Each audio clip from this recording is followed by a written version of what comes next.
Selamat Sabat buat kita semua, salam sehat, senang sekali kita bertemu kembali pada hari Sabat ini. Artinya satu Sabat lagi lebih dekat akan kedatangan Yesus yang kedua kali.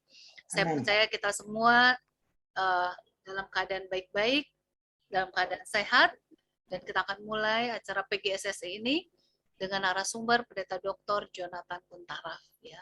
Dan selama Pendeta Kuntaraf membawakan materi pelajaran sekolah sahabat yang ketiga ini dengan judul Perjanjian Kekal, maka semua mikrofon dalam posisi di mute, ya, jadi tidak aktif sehingga tidak ada suara-suara yang akan mengganggu pada saat nanti kita mendengarkan rekamannya, kita mendengarkannya dengan bersih, ya, dengan baik. Nah, kita akan buka acara kita pada malam hari ini PGSSI. Sekali lagi dengan judul pembahasan yaitu Perjanjian Kekal. Dan saya ingin mengundang Dr. Roy David Sarumpayat untuk buka dalam doa. Baik, kita tunduk kepala, kita berdoa. Allah Tuhan yang penuh kasih, Allah yang bersemayam di aras tahta yang maha tinggi, pada saat ini kami akan mempelajari firman Tuhan. Kami tahu Tuhan, Engkau adalah Allah yang memberikan perjanjian yang indah bagi umat-umat Tuhan pada waktu zaman Israel. Dan Engkau juga akan memberikan janji yang indah bagi kami pada saat sekarang. Kau berkati, urapi kami semua dengan Roh Kudus-Mu, terlebih hamba-Mu, Pendeta Kuntaraf, yang akan menyampaikan kepada kami inti atau makna pelajaran sekolah sahabat pada sepanjang minggu ini, sehingga kami akan boleh lebih memahami, lebih mengerti betapa kasih-Mu bagi kami, dan lebih memahami bagaimana kami menyampaikan kepada sahabat-sahabat kami tentang inti daripada pelajaran sekolah sahabat pada satu minggu ini. Jadilah kehendak-Mu bagi kami Tuhan. Hamba-Mu berdoa di dalam nama Yesus Kristus, Juru Selamat dan Penebus kami. Amin. Amin. Amin. Amin. Terima kasih Dr. Roy David Sarumpayat sudah melayangkan doa buka untuk kita semua. Dan saatnya kita sekarang akan mengikuti pelajaran yang akan dibawakan oleh Pendeta Dr. Jonathan Kuntaraf. Dan nanti yang akan baca ayat adalah Joy Sitompul dan Irma, ya.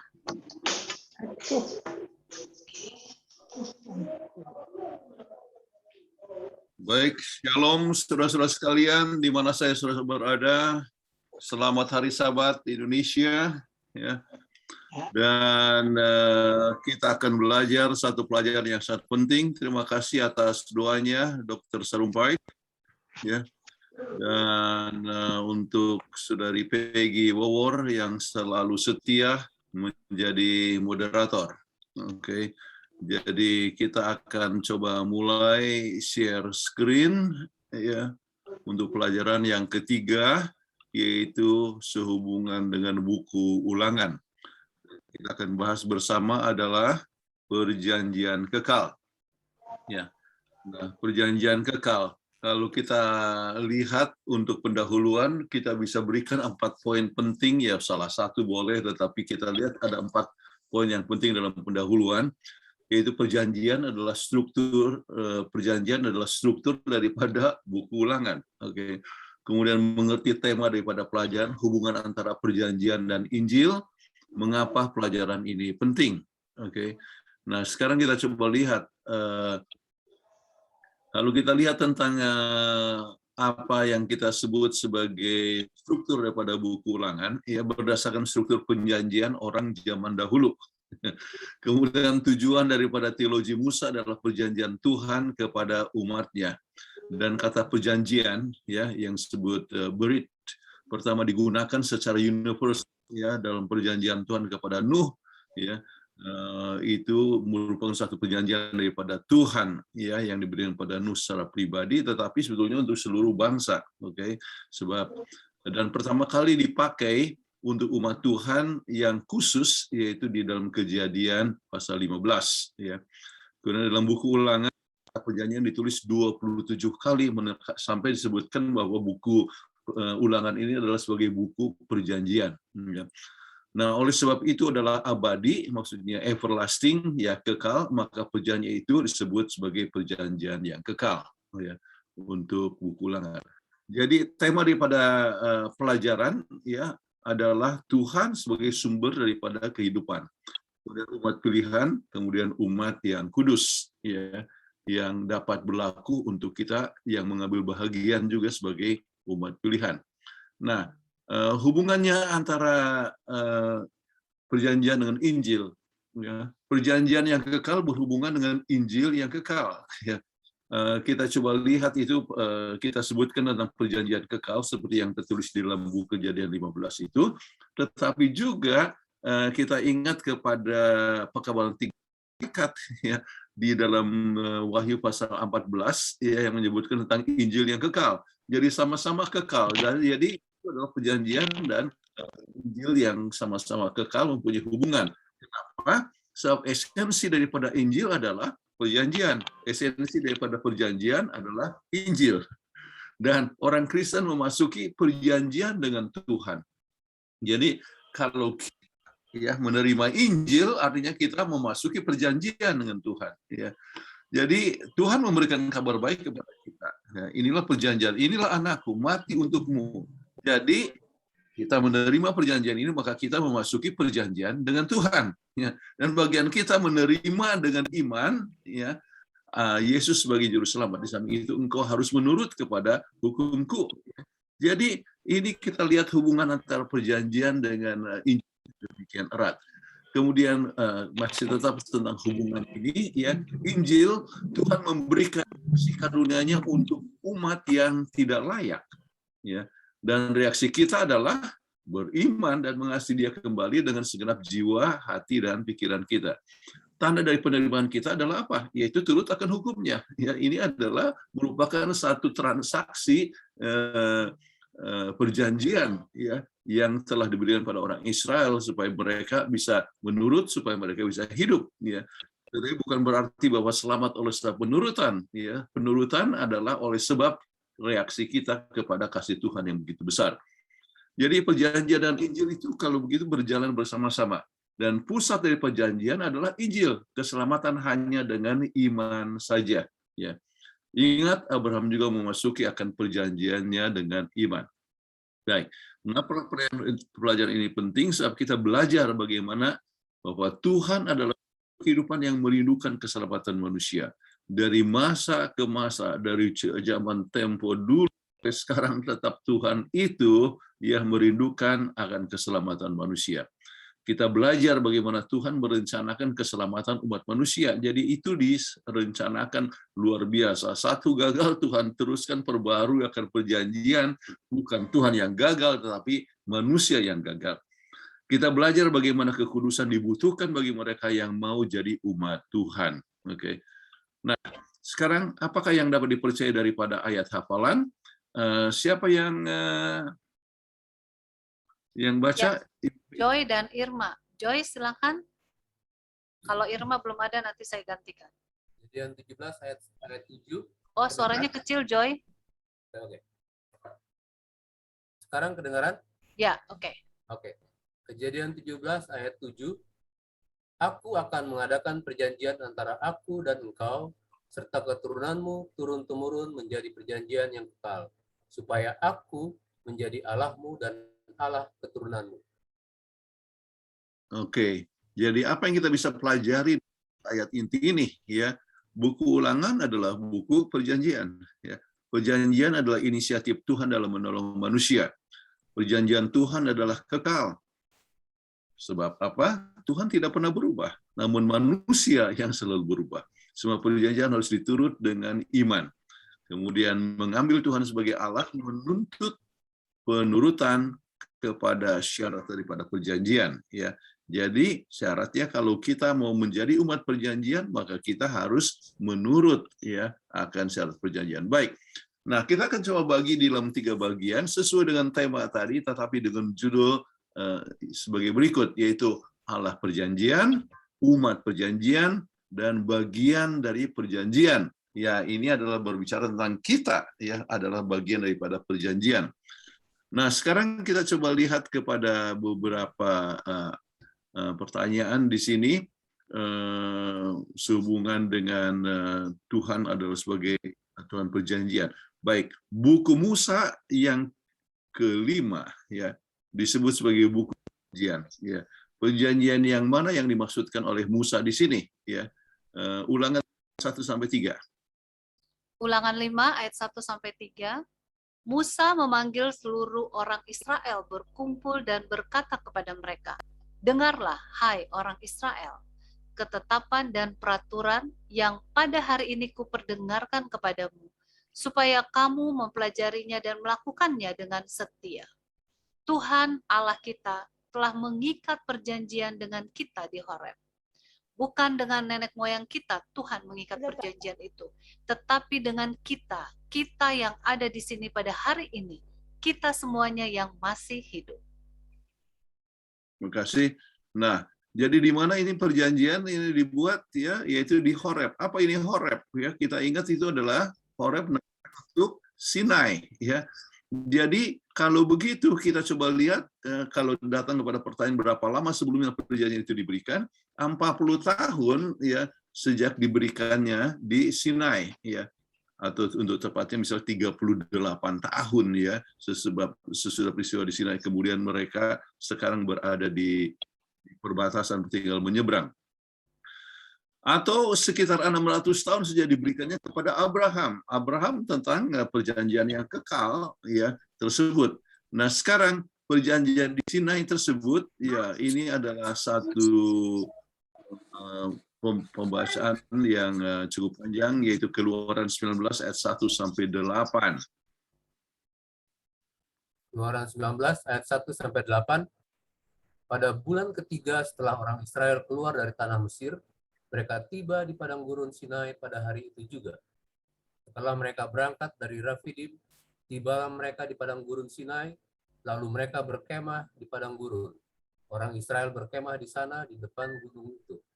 Lalu naiklah Musa menghadap Allah, dan Tuhan berseru dari gunung itu kepadanya, "Beginilah kau katakan kepada keturunan Yakub dan kau berikan kepada orang Israel. Kamu sendiri telah melihat apa yang kulakukan kepada orang Mesir, dan bagaimana aku telah mendukung kamu di atas sayap Raja Wali dan membawa kamu kepadaku. Jadi sekarang, jika kamu sungguh-sungguh mendengarkan firman-Ku dan berpegang pada perjanjian-Ku, maka kamu akan menjadi harta kesayangan-Ku sendiri dari antara segala bangsa, sebab akulah yang mempunyai seluruh bumi. Kamu akan menjadi bagiku kerajaan imam dan bangsa yang kudus. Inilah semuanya firman yang harus kau katakan kepada orang Israel." Lalu datanglah Musa dan memanggil para tua-tua bangsa itu dan membawa ke depan mereka segala firman yang diperintahkan Tuhan kepadanya. Seluruh bangsa itu menjawab bersama-sama, "Segala yang difirmankan Tuhan akan kami lakukan." Lalu Musa pun menyampaikan jawab bangsa itu kepada Tuhan. Baik, jadi kita bisa melihat di sini bahwa adanya satu perjanjian. Ya, Tuhan memberikan akan hukumnya, kemudian orang-orang Israel katakan apa yang Tuhan katakan akan kami turut. Nah, bagaimana perjanjian di Sinai ini berhubungan perjanjian kepada Abraham yang diberikan 600 tahun sebelumnya? Bisa baca Kejadian 12 ayat 1-3. Kejadian 12 ayat 1-3. Berfirmanlah Tuhan kepada Abram, "Pergilah dari negerimu dan dari sanak saudaramu dan dari rumah bapamu ini ke negeri yang akan kutunjukkan kepadamu. Aku akan membuat engkau menjadi bangsa yang besar dan memberkati engkau serta membuat namamu masyhur, dan engkau akan menjadi berkat. Aku akan memberkati orang-orang yang memberkati engkau dan mengutuk orang-orang yang mengutuk engkau. Dan olehmu semua kaum di muka bumi akan mendapat berkat." Nah, kita lihat akan perjanjian yang Tuhan kepada Abraham yang menjadi satu berkat kepada untuk orang-orang Israel. Yang pertama adalah apa? Tanah, yaitu negara, yaitu wilayah. Kemudian menjadi bangsa yang besar. Dan memang jumlah mereka sudah sangat besar. Kemudian seluruh bangsa akan mendapatkan berkat, yaitu melalui siapa? Melalui Yesus sebagai keturunan Abraham. Jadi peranan Abraham hanya ikuti saja untuk pergi meninggalkan Mesopotamia dan berjalan dengan iman. Ya, itulah janji, jadi jalan dengan iman di dalam mengikuti akan perintah Tuhan. Nah, kemudian apa yang terjadi beberapa tahun kemudian? Ya, kita coba lihat kepada ayat ini, ya, Joy. Kejadian 17 ayat 1 sampai 6. Ketika Abram berumur 99 tahun, maka Tuhan menampakkan diri kepada Abram dan berfirman kepadanya, "Akulah Allah yang Maha Kuasa. Hiduplah di hadapanku dengan tidak bercela. Aku akan mengadakan perjanjian antara aku dan engkau, dan aku akan membuat engkau sangat banyak." Lalu sujudlah Abram, dan Allah berfirman kepadanya, "Dari pihakku, inilah perjanjianku dengan engkau. Engkau akan menjadi bapa sejumlah bangsa, besar bangsa. Karena itu namamu bukan lagi Abram, melainkan Abraham. Karena engkau telah kutetapkan menjadi bapa sejumlah besar bangsa. Aku akan membuat engkau beranak cucu sangat banyak. Engkau akan kubuat menjadi bangsa-bangsa, dan daripadamu akan berasal raja-raja." Oke, jadi kembali ini adalah satu penekanan tentang perjanjian yang diberikan ini. Nah, itulah yang diberikan pada saat kepada Abraham, kemudian penekanan kepada orang Israel, ya. Tetapi syaratnya adalah mereka harus ambil bagian daripada perjanjian itu, yaitu menurut. Nah, sekarang, ya,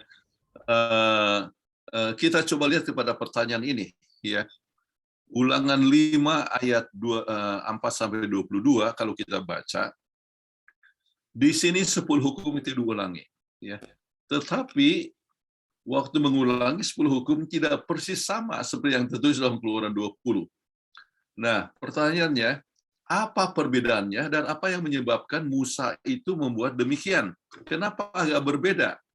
Kita tidak cukup waktu untuk membaca dari pasal 5 ayat 4-22, tapi baca saja ayat ulangan 5 ayat yang ke-15.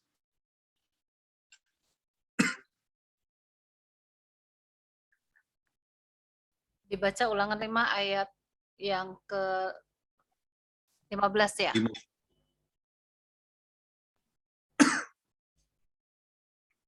Ya, sudah ada di sini? Iya. Sebab haruslah kau ingat bahwa engkau pun dahulu budak di tanah Mesir, dan engkau dibawa keluar dari sana oleh Tuhan Allahmu dengan tangan yang kuat dan lengan yang teracung. Itulah sebabnya Tuhan Allahmu memerintahkan engkau merayakan hari Sabat. Oke, terima kasih. Nah, apa bedanya ini dengan Keluaran pasal 20 ayat yang ke-8 ya sampai 11? Waktu berbicara tentang ingatlah kamu hari Sabat supaya kamu sucikan dia. Kemudian yang ditekankan alasannya di situ adalah apa? Yaitu karena 6 hari Tuhan menciptakan langit dan bumi dan segala isinya dan sebagainya, ya. Nah, di sini disebutkan bahwa Sabat itu mereka harus pelihara. Kenapa? Sebab engkau sudah keluar sudah dibebaskan dari Mesir, ya. Jadi penekanan mengenai hari Sabat, ya, Sabat bukan hanya sebagai peringatan penciptaan, tetapi juga sebagai tanda peringatan daripada penebusan. Jadi mereka itu telah ditebus, artinya dari bangsa hamba, budak, ya, mereka dimerdekakan oleh Tuhan, maka oleh sebab itu mereka harus selalu ingat kepada Tuhan, ya, sebagai pencipta dan juga sebagai penebus yang sudah bebaskan mereka dari tawanan, ya, dari perbudakan. Ada orang yang mengatakan justru oleh sebab ini bahwa memang Sabat itu hanya untuk orang Yahudi saja. Dikatakan bahwa mereka lah yang telah dikeluarkan dari Mesir. Tetapi kita jangan lupa bahwa berbicara tentang perbudakan, kita semua juga adalah pernah diperbudak oleh dosa, di mana kita mau melakukan semua tindakan yang bertentangan dengan kehendak Tuhan. Tetapi oleh sebab kita telah ditebus oleh darah Yesus, ya, maka Yesus adalah penebus kita, maka kita pun harus mengikuti akan prinsip penting di dalam penurutan, termasuk mengenai masalah Sabat. Baik, kita harus ingat bahwa perjanjian itu mulai dari Tuhan yang mempunyai inisiatif untuk membuat perjanjian dengan umat Tuhan, ya umatnya. Perjanjian bukan oleh sebab siapakah Israel atau berapa nilainya Israel, tetapi oleh sebab Dia Allah perjanjian itu. Ini adalah dasar daripada perjanjian yang dibuat Allah untuk keselamatan umat Israel, umat Allah ya. Ini adalah perjanjian kasih karunia, bukan oleh sebab apa yang mereka buat, tapi oleh sebab karunia-Nya. Tuhan tetap setia dengan perjanjiannya. Baik, dan mengapakah Tuhan menekankan kembali akan perjanjiannya pada perbatasan di perbatasan tanah perjanjian? Kita coba lihat beberapa ayat, misalnya Ulangan 29 ayat 9 dan 23. Ulangan 4 ayat 9 dan 23. Tetapi waspadalah dan berhati-hatilah, supaya jangan kau melupakan hal-hal yang dilihat oleh matamu sendiri itu, dan supaya jangan semuanya itu hilang dari ingatanmu seumur hidupmu. Beritahukanlah kepada anak-anakmu dan kepada cucu-cicitmu semuanya itu. Hati-hatilah, supaya jangan kamu melupakan perjanjian Tuhan Allahmu, yang telah diikatnya dengan kamu dan membuat bagimu patung yang menyerupai apapun, dan oleh Tuhan Allahmu dilarang kau berbuat. Oke. Kalau kita perhatikan di sini apa yang diulangi, waspadalah dan berhati-hatilah. Ditekankan lagi ayat yang 23, hati-hati supaya jangan kamu melupakan perjanjian Tuhan Allahmu. Jadi penekanan, kenapa ini kembali ditekankan ya? Oleh sebab banyak dari mereka yang sudah lupa, dan ini harus menjadi satu peringatan yang penting untuk mereka. Kemudian begitu juga di dalam ayat-ayat ini, ya mungkin sudah bisa baca misalnya di kelas atau seorang untuk baca, tetapi ingat intinya yang saya ingin baca pada waktu bagian atas ya, sebab itu lakukanlah perkara perjanjian itu dengan setia supaya kamu beruntung dalam segala yang kamu lakukan ya. Jadi penurutan kepada Tuhan akan memberikan suatu berkat ya, tetapi pelanggaran kepada kehendak Tuhan menyebabkan mereka itu menjadi menderita. Oke. Nah, Allah adalah Allah perjanjian. Jadi pertanyaan ini termasuk pertanyaan aplikasi. Apa yang menyebabkan kita dapat melupakan perjanjian kita kepada Tuhan? Materialisme. Kadang-kadang kita berpikir lebih banyak mengenai masalah uang ataupun materi. Atau kesibukan. Ya, bisa menyebabkan kita melupakan perjanjian Tuhan. Atau kepelesiran. Kita senang untuk foya-foya dan sebagainya. Kepentingan diri. Ketergantungan kepada diri sendiri. Atau formalisme. Formalisme artinya formalitas ya, yang dimaksudkan adalah kita datang berbakti tetapi ya hanya untuk sekedar oleh sebab kita datang dari keluarga Advent jadi sudah biasa untuk berbakti tetapi tidak ada attachment, tidak ada hubungan dengan Tuhan. Itu sangat berbahaya sekali. Atau legalis ya. Kita merasa bahwa inilah yang bisa membuat kita selamat ya, tanpa hubungan dengan yang erat dengan Tuhan, maka ini akan menyebabkan kita punya perbaktian akan makin lama makin hambar. Tetapi kalau kita merasakan hubungan itu dengan Tuhan sedemikian rupa, maka kita akan selalu ingat perjanjian itu dan menurut dengan sukacita dan tidak ada satu omelan. Baik, perjanjian Tuhan bukan sebab kelayakan Israel. Ya, ini satu hal yang dituliskan, saya tidak berikan ayatnya di sini. Ini adalah Ulangan 9 ayat 5 ya. Boleh tolong baca Peggy? Ya. Ulangan berapa? Ulangan 9 ayat 5 ya. 5. Iya. Bentar.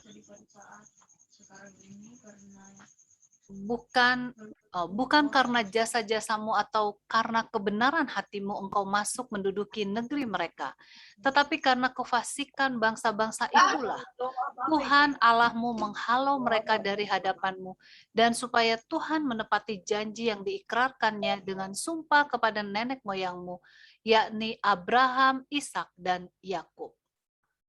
Terima kasih. Jadi bukan sebab jasa-jasamu, itu dikatakan kepada orang Israel. Ini Ulangan 9 ayat 5 ya. Jadi tetapi oleh sebab kasih karunia Tuhan, kemudian oleh sebab Tuhan sudah memberikan perjanjian kepada nenek moyang, yaitu Abraham, Ishak, dan Yakub, ya, menunjukkan bahwa Tuhan tidak pernah gagal. Tuhan itu tidak pernah melupakan perjanjiannya, ya. Dan dasarnya oleh sebab kasih karunia, bukan oleh sebab kebaikan daripada nenek moyang atau bukan sebab kebaikan orang Israel. Jadi bukan oleh sebab kita layak, tapi oleh sebab Tuhan yang mempunyai kasih karunia. Baik. Nah, sekarang kita coba lihat ya kepada poin tentang bagian daripada perjanjian tersebut. Ulangan ayat 20, sebab Tuhan telah mengambil kamu dan membawa kamu keluar dari dapur peleburan besi dari Mesir untuk menjadi umat miliknya sendiri, seperti yang terjadi sekarang ini. Terus dikatakan, apakah perintah, ini bukan Ulangan 45 ya, ini adalah Ulangan 5 ayat 6 dan 7. Boleh tolong baca, Joy? Ulangan Ulangan 5 ayat 6 dan 7. Lakukanlah itu dengan setia, sebab itulah yang akan menjadi kebijaksanaanmu dan akal budimu di mata bangsa-bangsa yang pada waktu mendengar segala ketetapan ini akan berkata, memang bangsa yang besar ini adalah umat yang bijaksana dan berakal budi. Sebab bangsa besar manakah yang mempunyai Allah yang demikian dekat kepadanya seperti Tuhan, Allah kita, setiap kali kita memanggilnya kepadanya. Oke, terima kasih. Oke, itu ada, sekarang kita coba lihat mengapa Tuhan merindukan agar umat perjanjian yang istimewa harus berbeda dibandingkan dengan bangsa-bangsa sekitar mereka. Nah, kita coba lihat ya Ulangan 18 ayat 9 sampai 14 ya, bahwa menunjukkan bahwa orang Israel itu harus berbeda ya, mereka adalah sebagai umat perjanjian. Oke. Dan kenapa harus berbeda? Bisa dibaca ini cukup panjang, Ulangan 18 ayat 9 sampai 14, Peggy. Apabila engkau sudah masuk ke negeri yang diberikan kepadamu oleh Tuhan Allahmu, maka janganlah engkau belajar berlaku sesuai dengan kekejian yang dilakukan bangsa-bangsa itu. Di antaramu janganlah didapati seorang pun yang mempersembahkan anaknya laki-laki atau anaknya perempuan sebagai korban dalam api, ataupun seorang yang menjadi petenung, seorang peramal, seorang penelaah, seorang penyihir, seorang pemantra, ataupun seorang yang bertanya kepada arwah atau kepada roh peramal, atau yang meminta petunjuk pada orang-orang mati. Sebab setiap orang yang melakukan hal-hal ini adalah kekejian bagi Tuhan. Dan oleh karena kekejian inilah Tuhan Allahmu menghalau mereka dari hadapanmu. Haruslah engkau hidup dengan tidak bercelah di hadapan Tuhan Allahmu. Sebab bangsa-bangsa yang daerahnya akan kau duduki ini mendengarkan kepada peramal atau petenung, tetapi engkau tidak diizinkan Tuhan Allahmu melakukan yang demikian. Oke. Nah, kita lihat mengapa ya Tuhan mau supaya mereka itu berbeda. Ya. Sebab perlunya umat yang menjadi saksi, ya. Perlunya umat yang bergantung kepada Tuhan dengan iman. Perlunya umat yang mempunyai pola hidup yang berbeda, yang menggambarkan akan Allah. Ingat bahwa mereka diciptakan dengan citra Allah, ya. Jadi harus berbeda dengan bangsa-bangsa yang lain. Perlunya umat yang menunjukkan tabiat Allah, perlunya umat yang menyambut kepada kasih Allah, ya. Jadi orang-orang akan datang ke Israel akan melihat sesuatu hal yang berbeda, sama seperti Tuhan mengharapkan kepada kita juga umat yang berbeda. Nah, panggilan apa yang Musa buat untuk umat perjanjian ini? Ya, kita coba lihat dari Ulangan 26 ayat 16 sampai 19 ya. Joy. Pada hari itu Tuhan Allahmu memerintahkan engkau melakukan ketetapan dan peraturan ini. Lakukanlah semuanya itu dengan setia, dengan segenap hatimu dan dengan segenap jiwamu. Engkau telah menerima janji daripada Tuhan pada hari ini, bahwa Ia akan menjadi Allahmu, dan engkau pun akan hidup menurut jalan yang ditunjukkannya, dan berpegang pada ketetapan, perintah, serta peraturannya, dan mendengarkan suaranya. Dan Tuhan telah menerima janji daripadamu pada hari ini, bahwa engkau akan menjadi umat kesayangannya, seperti yang dijanjikannya kepadamu, dan bahwa engkau akan berpegang pada segala perintahnya, dan Ia pun akan mengangkat engkau di atas segala bangsa yang telah dijadikannya untuk menjadi terpuji, ternama, dan terhormat. Maka engkau akan menjadi umat yang kudus bagi Tuhan Allahmu, seperti yang dijanjikannya. Oke, terima kasih. Nah, penekanan ya tentang hari ini, setelah Musa memberikan pengalaman masa lalu, sekarang waktunya untuk bergantung kepada Tuhan. Ya, sebab berkata pada hari ini, ya, sekarang waktu untuk setia kepada Tuhan. Umat Tuhan harus setia kepada Tuhan, sebab Tuhan adalah Tuhan dari apa? Tuhan hari ini. Tuhan adalah sumber kehidupan. Umat Tuhan harus setia kepada Tuhan sebab keadaan mereka sekarang ini umat pilihan, umat kudus Tuhan. Ya. Jadi penekanan tentang hari ini diberikan itu adalah mengandung satu arti yang sangat penting sekali. Kemudian sebagai umat perjanjian, banyak yang memandang bahwa penurutan dan kekudusan adalah legalistik dalam beragama. Sampai sekarang banyak gereja-gereja lain mengatakan Advent itu adalah legalistik. Apa yang seharusnya memotivasi kita dalam merefleksikan tabiat Allah dalam pikiran, kata-kata, dan tindakan? Kita harus ingat ya bahwa penurutan bukanlah oleh sebab agar kita selamat, tetapi sebab kita sudah diselamatkan. Ya, kita rindu untuk menurut Allah sebab apa yang Yesus sudah buat kepada kita, lebih kita mengasihi Allah, Yesus, lebih kita ingin menurutkan hukum. Jadi penurutan misalnya adalah misalnya Sabat bukan beban, tetapi sukacita.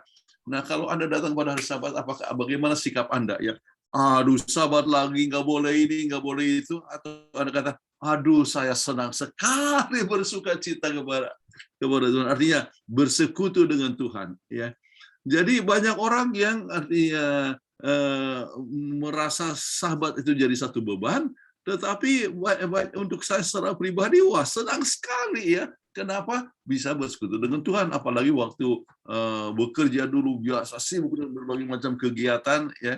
Tetapi datang kepada Sabat, kita merindukan persekutuan dengan Sabat. Oke. Jadi kalau kita mengasihi Tuhan, maka kita akan selalu merasakan bahwa persekutuan itu adalah satu hal yang indah. Ya. Nah, sekarang kita masuk kepada bagian daripada perjanjian. Nah, perjanjian hubungan ini lebih dari kontrak yang legal. Kenapa demikian? Kita coba baca beberapa ayat di sini dari Ulangan 8 ayat 5, Ulangan 14 ayat 1, dan Ulangan 32 ayat 6. Irma? Maka haruslah engkau insaf bahwa Tuhan Allahmu mengajari engkau seperti seorang mengajari anaknya. Kamulah anak-anak Tuhan Allahmu. Janganlah kamu menoreh dirimu atau menggundul rambut di atas dahimu karena kematian seseorang. Demikianlah engkau mengadakan pembalasan terhadap Tuhan.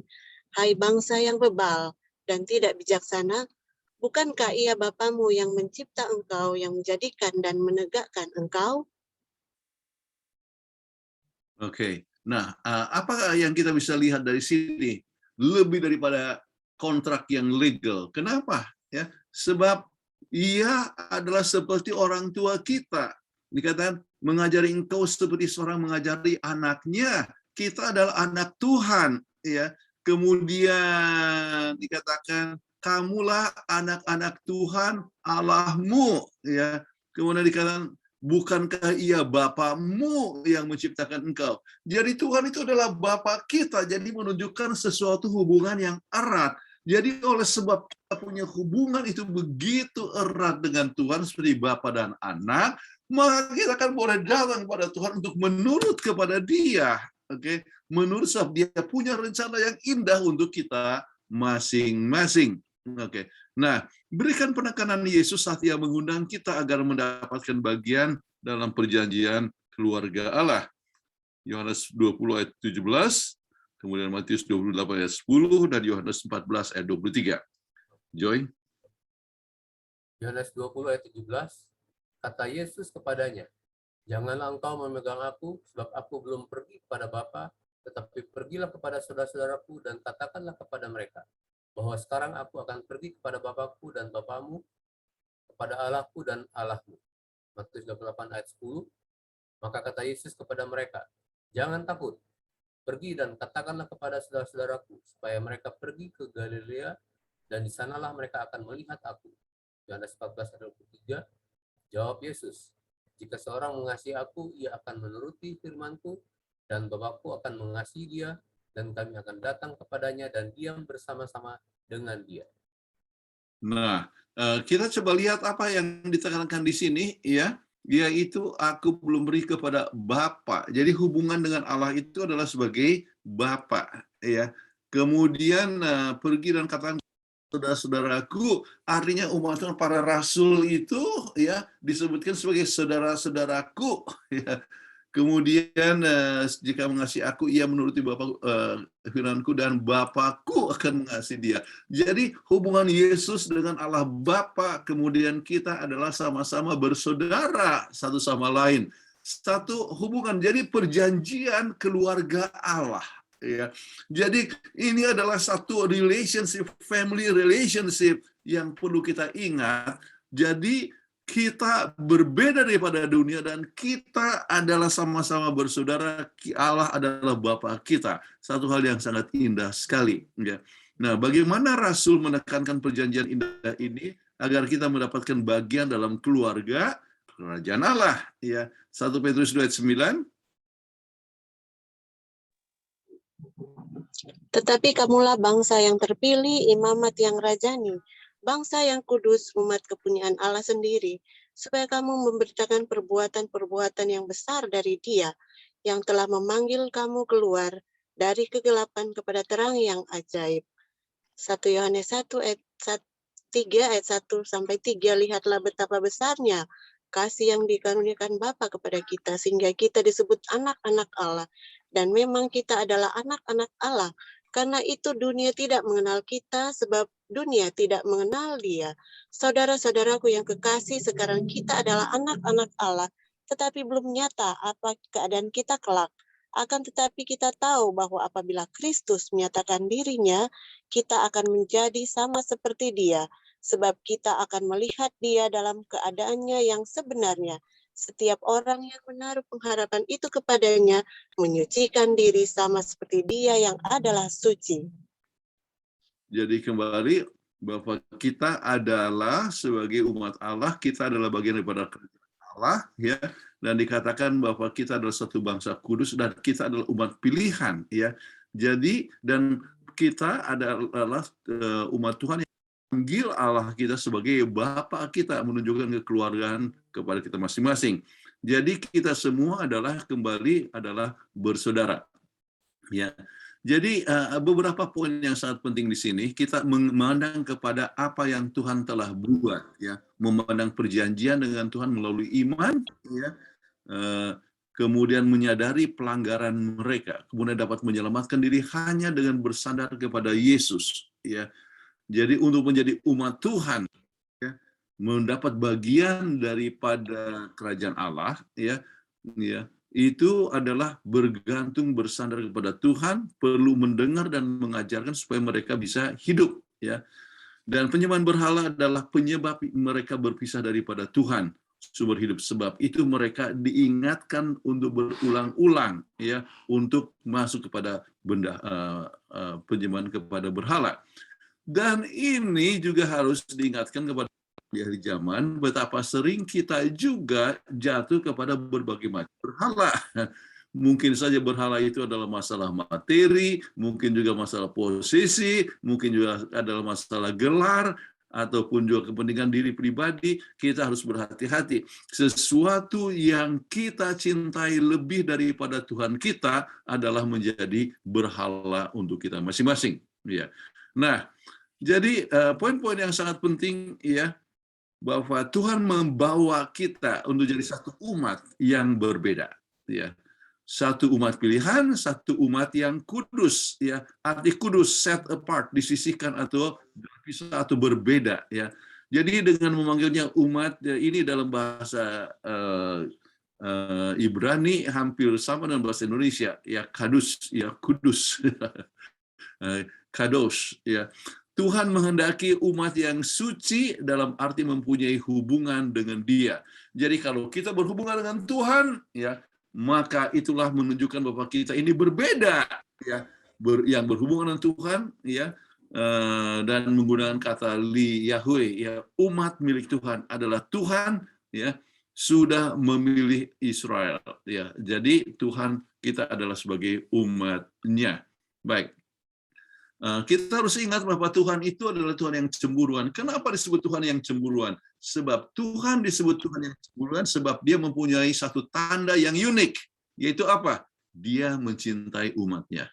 Ya, ya, dalam hubungan suami istri ataupun wanita dan pria, soal kenapa cemburu? Ya, sebab mencintai. Ya, jadi Tuhan mengasihi kita dan tidak mau kita itu ada suatu hubungan dengan orang lain. Oke, nah sekarang untuk ini Ibu Peggy yang baca, ya, kutipan dari SD Bible Commentary.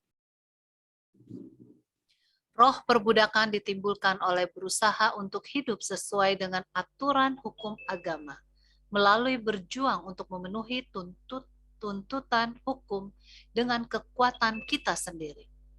Ada harapan bagi kita hanya ketika kita datang di bawah perjanjian Abraham, yaitu perjanjian kasih karunia oleh iman di dalam Yesus Kristus. Injil itu diberitakan kepada Abraham melalui mana dia mendapatkan pengharapan, yang merupakan Injil yang sama yang diberitakan kepada kita saat ini, melalui mana kita juga bisa memiliki pengharapan. Abraham memandang pada Yesus, yang adalah juga penulis dan penyempurna iman kita. Oke, kita coba lihat di sini, ya, banyak orang yang punya roh perbudakan. Jadi kita perbudakan itu apa? Jadi kita menurut sebab apa? Akan selamat. Ya, jadi kita pikir bahwa kekuatan kita lah yang menyebabkan kita bisa menurut. Jadi kita seperti orang upahan, ya, keselamatan sebagai satu upah, makanya disebut roh perbudakan. Tetapi kita tidak akan berhasil, kita tidak akan bisa menurut dengan kuasa kita sendiri. Makanya kita harus belajar, ya, dari Abraham, ya, yang dikatakan bahwa ia mendapatkan kasih Tuhan dan dia menurut dengan sukarela, bahkan dia siap mengorbankan anaknya sendiri, ya, pada saat dia diuji, ya. Jadi penurutan oleh sebab ia sudah mendapatkan berkat daripada Tuhan. Kemudian dari Sarah Pages 834, Peggy boleh tolong baca juga. Sebelum dasar bumi ini diletakkan, Bapa dan Anak telah bersatu dalam suatu perjanjian untuk menebus manusia jika ia dikalahkan oleh setan. Mereka telah berjabat tangan dalam janji yang penuh hikmat bahwa Kristus harus menjadi pengaku bagi umat manusia. Janji ini telah ditepati oleh Kristus ketika disalib. Ia berseru, "Sudah selesai." Ia menyapa Bapa. Perjanjian telah dilaksanakan sepenuhnya. Sekarang ia mengumumkan, "Bapa, sudah selesai. Aku telah melakukan kehendak-Mu, oh Tuhanku. Aku telah menyelesaikan pekerjaan penebusan. Jika keadilan-Mu sudah dipuaskan, aku mau supaya dimanapun aku berada, mereka juga berada bersama-sama dengan aku, mereka yang telah Engkau berikan kepadaku." Oke, luar biasa sekali, ya. Tuhan sudah memenuhi akan, ya, perjanjian tersebut. Ia mati untuk kita, ya. Dan oleh sebab upah dosa adalah maut dan Yesus sudah mati untuk kita, maka Tuhan mau supaya kita juga berada bersama-sama dengan Dia. Satu hal yang luar biasa. Jadi janji Tuhan sudah terpenuhi, sekarang kepada kita masing-masing, apakah kita mau bergantung kepada Tuhan supaya kita dapat menikmati akan berkat-berkat tersebut. Beberapa hal yang harus dipikirkan untuk aplikasi. bagaimana Tuhan memanggil kita dari budaya sekular dan kafir, berikan sambutan kepada kasih-Nya yang besar, kemurahan dan kasih karunia. Ya. Jadi kita kan dari kekafiran ataupun dari dunia yang sekular, ya, tetapi dengan segala macam cara Tuhan, ya, mungkin ada yang datang dengan KKR melalui orang tua atau mungkin melalui pendidikan atau melalui rumah sakit dan sebagainya. Ya, Tuhan memanggil kita dengan segala macam cara supaya kita bisa menyambut kepada kasih-Nya yang ajaib. Nah, bagaimana kita menghindarkan kompromi yang dapat menyebabkan kita berpikir dan bertindak seperti orang sekitar kita yang tidak punya pengalaman atau hubungan dengan Allah yang benar. Jadi menghindarkan kompromi, ya. Jadi kompromi kalau kita mempertimbangkan, wah ya mungkin nggak ada orang yang lihat di sini, nggak apa-apalah saya lakukan ini. Tetapi kalau kita selalu bersekutu dengan Tuhan, mengambil waktu dengan firman-Nya, maka penurutan itu satu sukacita, yaitu kita tidak menjadi beban, ya. Tidak, penurutan itu bukan satu beban, tetapi satu sukacita yang kita bisa laksanakan. Jadi kalau seandainya kita mengasihi Tuhan, maka kita tidak akan berkompromi dengan kejahatan atau dengan pelanggaran. Apakah perasaan atau pandangan Anda sekarang ini sebagai bagian dari keluarga kerajaan Allah? Maafkan salah cetak, ya. Bisa ditanyakan, tetapi kalau untuk saya bersukacita sebagai bagian daripada kerajaan Allah, ya. Bersekutu dengan Tuhan, kemana saja saya pergi, mendapatkan saudara-saudara seiman, ya. Kemana saja, ke ujung dunia ada saudara seiman. Banyak pengalaman yang luar biasa yang saya pernah alami, ya. Sukacita di dalam sebagai umat daripada kerajaan Allah. Bagaimana keadaan dari identitas kita dalam Kristus memberikan pengaruh kepada pilihan kita dalam kehidupan, ya. Jadi pola hidup harus berbeda, oke. Cara hidup, cara kita kita bertindak, ya, pekerjaan kita ataupun pelayanan kita, kepelesiran yang diinginkan oleh dunia, ya. Bagaimana kita berbeda daripada dunia. Jadi kehidupan kita itu berbeda, ya, sebagai umat yang kudus, artinya disisihkan oleh sebab kita telah Tuhan panggil untuk menjadi saksi kepada kita masing-masing. Baik, question and answer. Saya lihat ada pertanyaan di sini yang saya lihat dari obsesi hati tadi, ya. Saya coba obsesi hati, PGSSI. PGSSI, ya. Dikatakan pertanyaan, Paulus mengangkat tema ini di dalam Galatia 3 ayat 6, di mana ia mengutip dari Kejadian 15 ayat 6 tentang bagaimana iman Abraham diperhitungkan baginya sebagai kebenaran, dan merujuk kembali kepada janji yang pertama kali dibuat kepada Abraham, bagaimana semua bangsa akan diberkati melalui keturunannya, ya, Galatia 3:9. Maksudnya diperhitungkan sebagai kebenaran. Jadi saya lihat ini dari Saudara Yohanes Wirawan, saya tidak lihat pertanyaannya apa. Apakah yang ditanyakan itu adalah apa yang maksudnya dengan diperhitungkan, ya, counted, artinya diperhitungkan. Mungkin itu yang dimaksudkan, yang ditanyakan, ya. Sebab ini seperti kalimat. Iya, Sir, betul, Sir. Yang diperhitungkan. Iya, Sir. Diperhitungkan, ya, diperhitungkan, ya, artinya ya, ini adalah prinsip yang sangat penting dalam justification, ya. Kita diperhitungkan, artinya kita dianggap, bukan oleh sebab kita itu ya, bukan oleh sebab kita itu sudah benar, tetapi kita dianggap benar, ya. Jadi Abraham, ya, masih melanggar sesudah itu, tetapi diperhitungkan kebenaran, ya. Kenapa dianggap benar? Kenapa? Oleh sebab Yesus Kristus, ya, oleh sebab kasih karunia. Jadi kita itu dianggap benar, tetapi kita masih, ya, keadaan yang mempunyai kelemahan. Tetapi kebenaran Yesuslah yang menyebabkan kita jadi benar. Kematian Yesus yang menyebabkan kita itu dibenarkan, ya. Jadi dibenarkan itu dianggap benar. Jadi diperhitungkan sebagai suatu kebenaran melalui iman, bukan oleh sebab penurutan, ya, bukan oleh sebab usaha, tetapi kita dianggap benar, ya. Kita mungkin jatuh, tetapi kita kalau datang dapatkan pengampunan, kita dapat terus bertumbuh, makin lama kita makin benar, ya, oleh sebab kuasa Tuhan, oleh sebab Tuhan, kebenaran Tuhan yang bekerja di dalam hidup kita. Mudah-mudahan sudah menolong, ya, yang ditanyakan. Ya. Oke.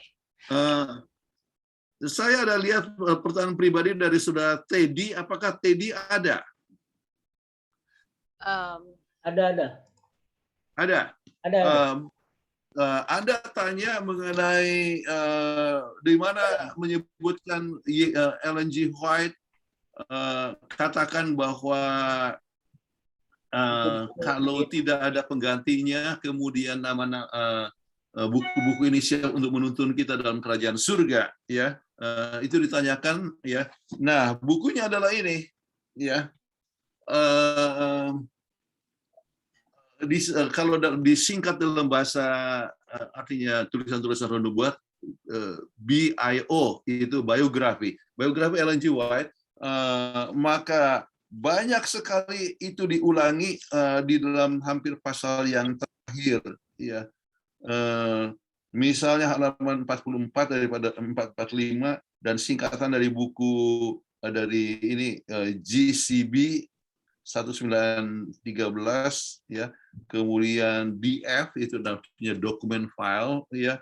Jadi kalau baca buku ini, ya, ini adalah pasal yang kelima daripada biografi, ya. Kemudian itu untuk hidup Ellen G. White dari tahun 1905 sampai 1915. Beberapa kali dia ditanya orang, ya, apakah ada yang gantikan, ya. Maka Ellen G. White selalu katakan, ya, tidak tunjukkan kepadaku, tetapi kalau tidak ada buku-buku ini siap untuk menuntun kamu sampai di kerajaan surga. Jadi itu disebutkan dengan berulang-ulang, oke, di dalam buku ini, oke. Jadi oke, itu intinya. Jadi dari halaman 444, ya, 445, 446, 451, ya, sampai 451 dari biografi ini. Oke. Baik, terima Silakan kasih. Terima kasih Pendeta Puntaraf untuk pelajaran malam hari ini. Di kolom chat cuma ada 2 pertanyaan. Yang lain belum bertanya dan juga ada 1 raise hand. Jadi bagi mereka yang mau bertanya silahkan tuliskan pertanyaan di kolom chat. Saya akan bacakan 1 pertanyaan. Yang pertama datangnya dari Ibu Evi Peo. Ini adalah 1 case, ya, 1 masalah di gereja bahwa oleh karena Injil atau perjanjian kekal ini, saya ingin bagikan pada seseorang, tapi setelah berapa kali pertemuan saya ditipu dengan segala caranya. Apakah saya harus berhenti mendoakan? Nah, karena barusan teman call kalau dia, orang itu maksudnya suka hipnotis, ya, dan akhirnya orang menjadi iba untuk memberikan. Jadi nggak segan-segan dia pinjam dan tidak pernah akan dikembalikan. Apakah saya harus lost contact, maksudnya meninggalkan orang itu, tapi tetap doakan atau bagaimana gitu? Karena saya anggap itu uang biaya KKR.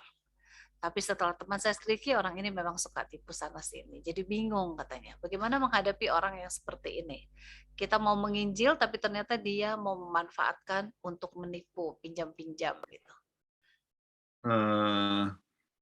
Kita harus tetap mencintai, ya, dan kita harus tetap mendoakan, ya, dan tidak ada satu perkara yang tidak mungkin di dalam Tuhan, ya. Jadi Alkitab sendiri mengatakan pengampunan harus 70 kali 7, artinya tidak berkeputusan, artinya unlimited forgiveness, tidak terbatas, ya. Jadi tetap doakan, paling sedikit itu mengubah Anda, ya. Ibu Evi makin lama makin sabar. Sudah ditipu tetap mencintai, dan itu adalah pembentukan tabiat Yesus ya. Jadi mendoakan orang lain ya, tetap mengasihi akan orang yang menipu ya, dan biarlah dengan kuasa Tuhan maka sikap yang sabar, sikap yang tetap mendoakan dan mengasihi dapat mengubah dia untuk menyadari bahwa ya bahwa Allah itu luar biasa ya.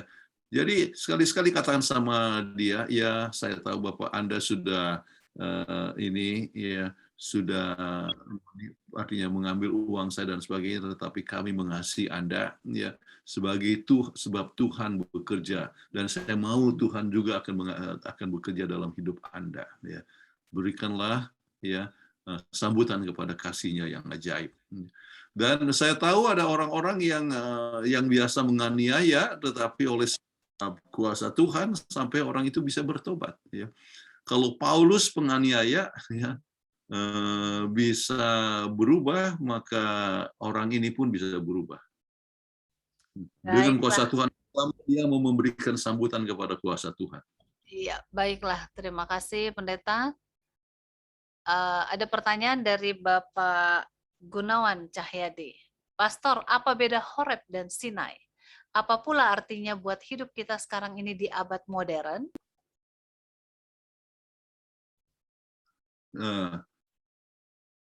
Perbedaan antara Horeb dan Sinai. Jadi Horeb itu dengan Sinai sama. Ya, itu adalah Tuhan. Oke, jadi nama berbeda ya, tetapi lokasinya sama. Oke. Apa pula arti buat hidup kita sekarang di abad modern? Iya, kita sebutkan ini adalah bukit Tuhan di mana hukum Tuhan diberikan untuk kita. Ya, Tuhan telah memberikan hukumnya di hati kita. Jadi kemana saja kita bisa mempunyai pengalaman Sinai, oke, ataupun Horeb. Jadi kalau kita memegang hukum Tuhan dalam diri kita masing-masing, dalam pikiran kita, maka penurutan adalah satu sukacita ya untuk kita ikuti, dan kita mempunyai pengalaman ya pengalaman Sinai. Kalau ditanya itu hubungannya ya, tetapi secara rohani, bukan lokasi, tetapi kemana saja hukum Tuhan itu boleh menjadi bagian kita. Amin. Baik, saya akan panggilkan yang raise hand. Di sini ada Bapak Lasman Simanjuntak. Pak Lasman. Ayah. Nah, Salam, selamat hari Sabat, Ibu Peggy, selamat Sabat Pak Pendeta Puntaraf, mungkin selamat pagi di Amerika, selamat Sabat semua umat-umat Tuhan di Indonesia Barat dan Indonesia Timur. Puji syukur sama Tuhan, ini pertanyaannya yang tadi sudah dijelaskan Pak Pendeta Puntaraf yang akan saya bagikan di kelas besok ya di Jemaat Jatinegara. Perjanjian kekal. Pak Pendeta, mari coba kita buka dulu pertanyaan hari Jumat. Ini pertanyaan hari Jumat, poin 3, poin kedua, diulang lagi. Ya, diulang lagi. Sebagai gereja Masih yang ke-7, dengan cara apa kita seharusnya mengisi peran yang harus dipenuhi oleh bangsa Israel kuno pada waktu lalu? Bagaimana kita dapat belajar untuk menghindari kesalahan? Coba saya kesalahan yang mereka lakukan. Ini ya. Jadi coba saya sekarang sebagai posisi saya sebagai orang Advent yang berdosa, saya mau bertanya, Pendeta, supaya saya tidak lagi mau mengalami seperti bangsa Israel gitu ya. Israel, saya sudah di Advent sudah 23 tahun. Saya nggak mau sia-sia ya untuk melanggar perjanjian kekal ini gitu. Kira-kira Pak, supaya saya tidak melanggar perjanjian kekal ini, ya mungkin kita semua, kira-kira apa nih yang harus kita lakukan? Tadi Pendeta mengatakan ada menyinggung masalah materialisme, legalistik, kesibukan dan lain-lain. Tapi saya mau tanya soal skala prioritasnya apa? Pada saat zaman sekarang kita sebagai Israel modern, yang harus kita laksanakan supaya kita tidak melanggar perjanjian kekal seperti bangsa Israel gitu ya. Karena kita dijanjikan jadi bangsa yang kudus. Tadi Pendeta mengatakan kalau kita setia akan diberkati, dan kalau kita melawan Tuhan kita akan menderita.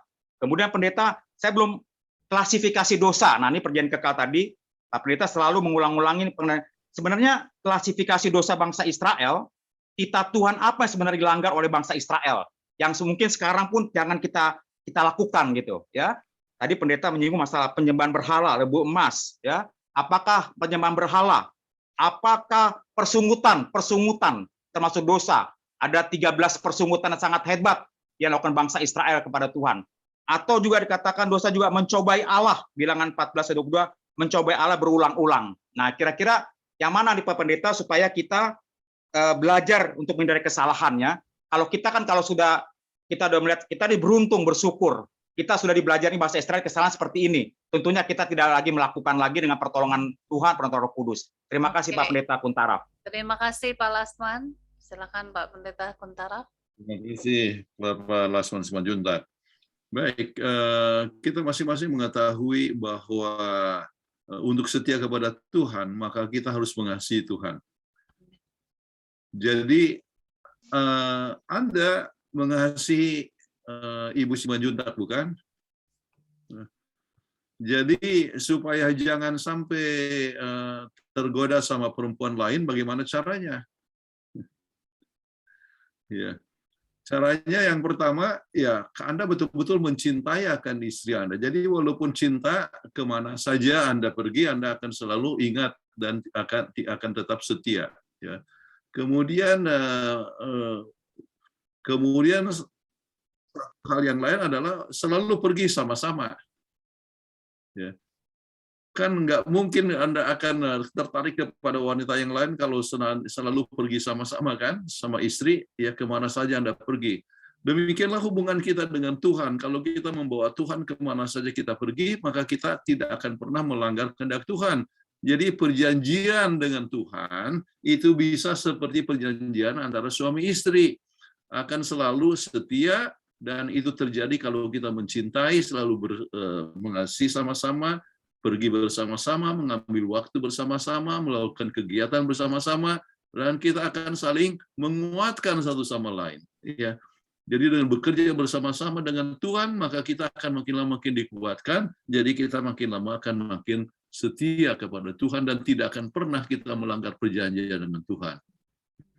Kemudian yang tanyakan tentang dosa Israel. Ya, dosa Israel, ya, dosanya bukan hanya penyembahan berhala, tetapi kalau orang itu, ini prinsip dosa. Apa sebetulnya dosa? Sering kita katakan dosa ya sesuai dengan 1 Yohanes 3:4, ya, katakan bahwa dosa adalah pelanggaran hukum. Oke. Oh, 1 Yohanes 4 ayat 3. Ya, jadi pelanggaran hukum. Namun sebetulnya dosa itu ada beda antara dosa dengan dosa-dosa. Sins and sins. Ya, sin, dosa adalah berpisah dari Tuhan. Jadi pada saat seorang berpisah daripada Tuhan, ia akan melakukan berbagai macam dosa, ya, dosa-dosa. Jadi berpisah daripada Tuhan. Jadi tidak mengambil waktu dengan Tuhan, ya. Jadi maka Anda akan bergantung kepada diri sendiri. Jadi bergantung kepada diri sendiri itu yang menyebabkan apa? Persungutan. Kenapa? Sebab diri tidak puas, ya. Ya. Kemudian mau mencari kepelesiran, mau mencari kemewahan dengan tidak secara normal, ya. Jadi akhirnya jadi tidak jujur. Kenapa? Sebab seorang itu sudah berpisah daripada Tuhan. Jadi cara yang terbaik supaya jangan pernah jatuh adalah sama seperti prinsip yang pertanyaan pertama tadi. Itu dekat dengan Tuhan, berhubungan dengan Tuhan, ambil waktu dengan Tuhan, ya, selalu banyak berdoa dengan Tuhan, maka makin lama Anda mengenal akan Tuhan, lebih mencintai, lebih menyayangi, dan Anda akan tetap menurutkan kehendak Tuhan. Jadi kalau ada pencobaan tidak menggerutu, tetapi melihat satu kesempatan untuk bertumbuh. Ya. Jadi semua orang memiliki tantangan. Semua kita pernah jatuh, oke? Tetapi dalam kejatuhan kita bangun dan kita bergantung kepada Tuhan, ya, dan kita bertekad untuk tidak mengulangi kembali. Oke, mudah-mudahan sudah menjawab ya. Terima kasih Pak Pendeta Kuntaraf. Terima kasih Bu Peggy. Lanjut. Iya, terima kasih Pak Lasman Simanjuntak. Dan selanjutnya pertanyaan dari Ibu Clarce. Dari Ibu Clarce, pertanyaannya adalah, Pak Pendeta selamat sabat, saya mau bertanya, perjanjian kekal awalnya dari mana dan akhirnya di mana? Perjanjian kekal sebetulnya dimulai di Taman Eden ya, pada saat Tuhan memberikan janji juru selamat ya kepada Adam dan Hawa. Itu adalah Yohanes Kejadian pasal 3 ayat 15 ya. Kemudian artinya keselamatan yang akan didatang kepada manusia ya sebagai juru selamat. Jadi dimulai di Taman Eden ya. Dan itu digenapi waktu Yesus di kayu palang ya. Secara fakta, namun secara proses untuk kita nikmati itu akan berjalan terus ya sampai akhirnya kita tidak tiba di dunia baru. Perjanjian itu bukan hanya sekedar perjanjian juru selamat, tetapi perjanjian kepada tanah di mana kita dapat nikmati, dan kita akan nikmati di mana? Di dunia. Jadi dengan demikian itu perjanjian akan berjalan terus ya. Ya, kita akan menjadi kita sudah menjadi bangsa yang terpilih, itu adalah kegenapan daripada janji tersebut ya. Tetapi kita tetap berjalan dengan Tuhan sampai kita menikmati Kanaan surgawi. Nah, itulah puncak daripada janji yang yang Tuhan sudah berikan kepada kita. Amin. Terima kasih ini Clarce. Terima kasih Pendeta Kuntaraf, dan semoga menjawab ya Sis Clarce. Pertanyaan berikut datang dari Foxy Gerungan. Selamat sahabat pendeta, Yesus mati untuk semua orang. Tapi mengapa kematian Yesus tidak menghapus kesalahan orang-orang yang menyalibkan dia, bahkan Yudas sekalipun? Iya, Yesus mati untuk semua orang. Kita ingat kutipan dalam buku Roma yang mengatakan bahwa pada saat kita berdosa, Yesus mati untuk kita. Ya. Jadi Yesus mati untuk kita. Kenapa? Oleh sebab kita tahu bahwa semua orang sudah berdosa. Namun, ya manfaat daripada kematian Yesus itu hanya berlaku bagi mereka yang menerima Dia, ya, dan menerima perjanjian itu. Kan namanya perjanjian. Perjanjian itu kan dua arah. Ya. Jadi tidak ada orang yang buat perjanjian sendiri kan, ya. Tidak ada yang bertepuk sebelah tangan. Artinya, jadi buat perjanjian, ya saya akan mengawini dia, tetapi orang itu tidak mau sama saya. Jadi ada kalau aku cinta padamu, ya. Ya, jadi karena orang harus menyambut dong, ya. Jadi kalau menyambut baru betul-betul saling mencintai dan hidup bersama-sama dan mengikuti akan perjanjian untuk setia satu sama lain sampai kematian memisahkan kita. Ya. Jadi begitulah Yesus dalam kasih-Nya sudah mati untuk kita semua, tetapi manfaatnya kalau kita menerima perjanjian itu, kalau tidak, ya maka tidak ada keuntungan yang diperoleh oleh orang tersebut. Ya. Makanya Tuhan mau supaya lebih banyak orang yang menerima Dia, pekabaran dikabarkan kemana-mana, supaya lebih banyak orang yang mendapatkan berkat daripada pengorbanan Yesus di kayu palang. Iya, amin. Terima kasih, Pendeta. Selanjutnya dari Uyung. Selamat sahabat pendeta, apa sama umat pilihan dan umat perjanjian? Roh nubuat katakan di akhir zaman ini banyak yang dipanggil, sedikit yang dipilih. Iya, umat perjanjian ya adalah perjanjian diberikan kepada orang Israel, dan orang Israel adalah umat pilihan. Jadi umat pilihan adalah umat perjanjian, ya. Kemudian kepada kita bisa menjadi bagian daripada perjanjian itu, oke? Dan memang Tuhan sudah pilih kepada kita, ya. Jadi kan ada istilah banyak yang dipilih, banyak yang dipanggil, sedikit yang dipilih. Tetapi dari yang dipilih itu sedikit lagi yang setia. Ingat apa yang ditulis di dalam Matius 14 ayat 13, hanya mereka yang bertahan sampai akhir yang akan ya diselamatkan. Jadi benar umat pilihan, umat perjanjian, ya, namun ya, mereka yang memberikan sambutan dan tetap memelihara perjanjian itu, ya, yang akan ya menikmati akan berkat-berkat tersebut. Ya, mengapa? Ya, orang Israel adalah umat perjanjian, mereka adalah orang pilihan, tetapi berapa yang setia? Ya, banyak yang tidak sampai di Kanaan. Begitu juga dengan umat Tuhan sekarang ini, tidak semua akan bisa tiba di Kanaan surgawi, ya. Tetapi biarlah masing-masing kita boleh mengasihi akan juru selamat, mempunyai hubungan yang erat dengan Yesus sehingga penurutan akan menjadi satu sukacita kepada kita masing-masing. Amin.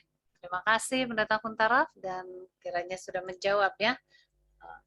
Pertanyaan berikutnya dari Iman Silalahi. Selamat sahabat, Saudara Iman. Selamat sahabat Pak Pendeta. Kita menjadi suatu umat yang berbeda. Itu sebenarnya lebih untuk kepentingan Tuhan atau lebih untuk kepentingan kita? Pak Pendeta, kalau saya nggak salah, Pak Pendeta berpengalaman menjalani 3 agama. Buddha, Pantekosta, dan Advent. Tiga-tiganya berbeda. Bagaimana perbedaan rasa sukacita di masing-masing agama tersebut? Saya pikir di setiap agama ada rasa sukacita yang membuat anggotanya menjadi umur panjang juga dan tidak kehilangan kasih karunia dari pengorbanan dan kematian Yesus di Golgota. Baik, jadi saya lihat ini 2 pertanyaannya ya. Ya. Yang pertama adalah kita berbeda untuk keuntungan Tuhan atau untuk keuntungan kita. Ya, kita sebutkan untuk keuntungan dua-duanya. Kenapa? Oleh setiap pelanggaran manusia, maka ada satu keraguan-raguan di alam semesta tentang keadilan Tuhan. Sebab Tuhan itu dianggap, ini tuduhan setan ya, bahwa Tuhan itu memberikan hukumnya lebih berat daripada yang manusia bisa tanggung. Akibatnya manusia itu jatuh. Ya.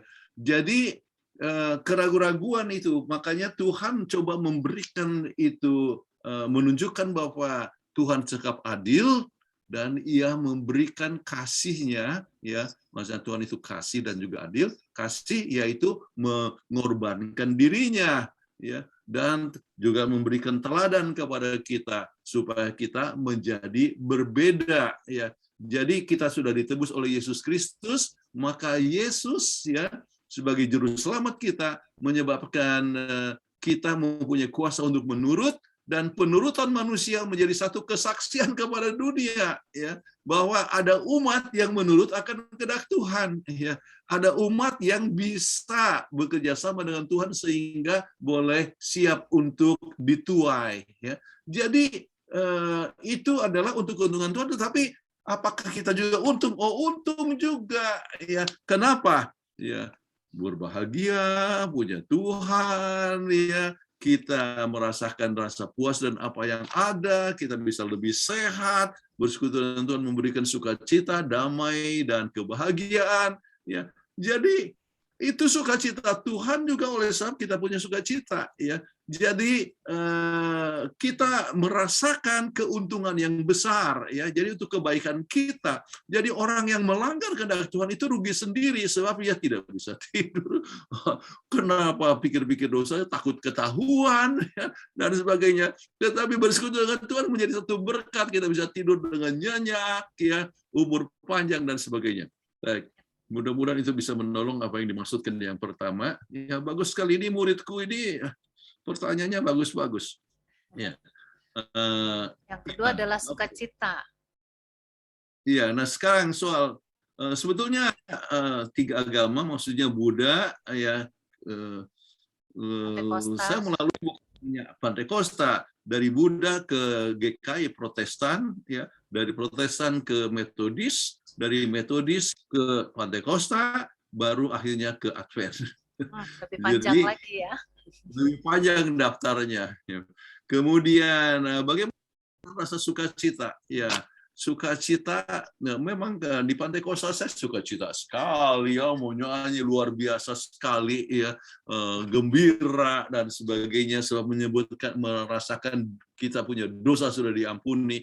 Tetapi sukacita dalam Advent lebih besar. Kenapa? Oleh sebab bukan hanya merasa dosa kita diampuni, tetapi Tuhan memberikan kuasa kita untuk menurut.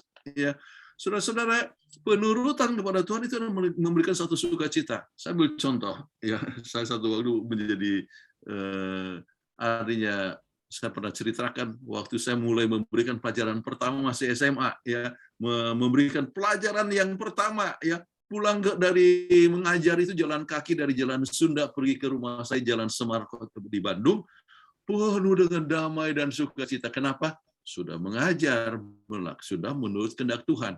Saya ingat ya pengalaman ini. Saya di Kupang ya, kemudian saya lihat itu apel-apel buah-buahan saya untuk pertama kali tinggal sendirian ya, sesudah bekerja ya. Kemudian saya lihat makanan yang saya beli adalah makanan-makanan yang sehat. Oh, memberikan sukacita. Tuhan terima kasih sudah memberikan pilihan untuk memilih makanan yang baik.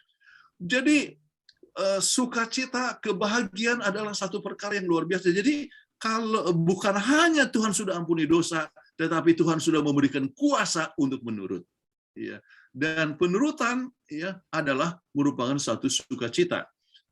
Dan bukan hanya itu, ya sukacita mempunyai istri, kemudian mempunyai anak, ya mengasihi. Ada seorang yang bernama Elizabeth Harlock, ya menyebabkan bahwa kebahagiaan manusia tergantung kepada 3A. Apa itu 3A? Yaitu acceptance, affection, dengan achievement. Ya, jadi kalau seorang itu diterima oleh lingkungannya, ya itu memberikan kebahagiaan. Dikasihi oleh keluarganya, ya affection, ya, itu memberikan kebahagiaan. Kemudian achievement, ada sesuatu yang kita capai. Nah, setiap kita mencapai sesuatu, tamat pendidikan, atau kita menurut kehendak Tuhan, seharusnya memberikan sukacita. Bersekutu dengan Tuhan, ya hari Sabat, memberikan satu sukacita. Ya.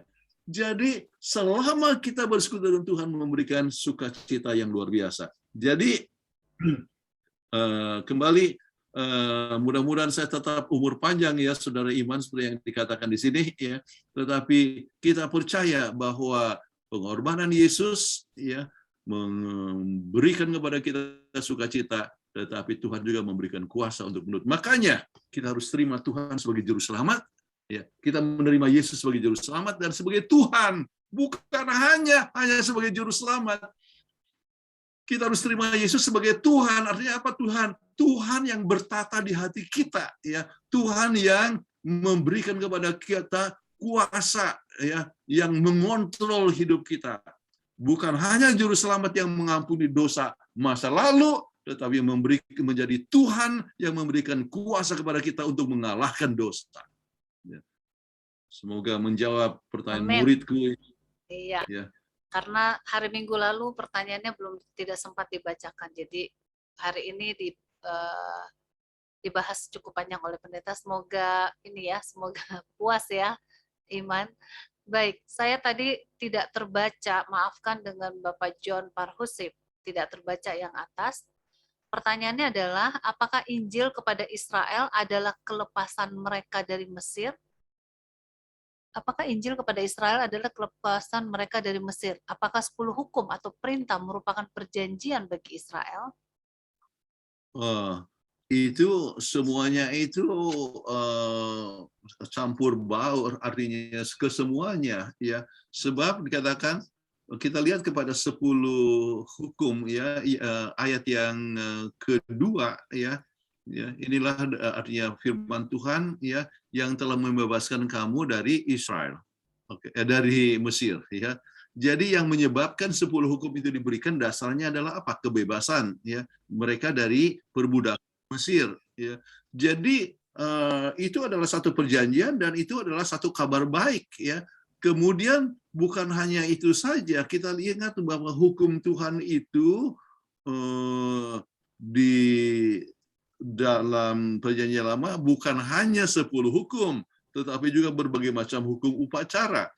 kelepasan mereka daripada Mesir, termasuk dengan cara mereka itu melabur akan rumah mereka dengan darah. Darah itu adalah melambangkan Yesus Kristus. Jadi kelepasan mereka adalah melalui Yesus Kristus. Jadi itu adalah Injil, ya. Jadi kalau Injil itu adalah kabar baik, yaitu bahwa mereka itu selamat oleh sebab Yesus Kristus. Tetapi juga kabar baik oleh sebab Tuhan memberikan kepada mereka kuasa untuk menurut. Ya. Jadi itu adalah satu kabar baik bahwa bukan dengan usaha manusia, tetapi Tuhan memberikan tanah, menjadikan mereka sebagai bangsa, artinya umat perjanjian, bukan sebab kebaikan mereka, tetapi oleh sebab Tuhan memilih mereka. Ya, ingat apa yang dikatakan di dalam Ulangan 9 ayat 5, bukan oleh sebab kebaikanmu, bukan oleh sebab kelayakan mereka, tetapi oleh sebab ya kasih karunia Tuhan. Jadi kasih karunia dalam memberikan keselepasan, memberikan Yesus Kristus yang dilambangkan dengan domba, dengan memberikan hukum Tuhan, itu semua adalah Injil. Ya. Terima kasih Peggy dan Pak Pendeta Kuntara. Iya, puji Tuhan. Kasih, puji Tuhan. Baik, saya akan panggilkan yang raise hand, ada Bapak Hermon Ratu Romon. Masih bergabung para Hermon? Masih. Oke. Oke, shalom. Terima kasih Bu Peggy, terima kasih juga Bapak Pendeta atas kesempatannya. Yang saya ingin tanyakan adalah simpel aja, itu tadi disinggung perihal bahwa Tuhan kita itu cemburu ya, sangat cemburu. Nah, sehubungan dengan apa, kita ada seperti gambar Yesus, gambar foto Tuhan Yesus itu. Ada foto Tuhan Yesus, kemudian kita taruh di rumah, dan foto itu tahu benar Isa Al-Masih seperti itu atau enggak, apakah itu termasuk ke berhala atau bagaimana? Saya mohon penjelasan dari Pak Pendeta. Terima kasih, Tuhan Yesus memberkati.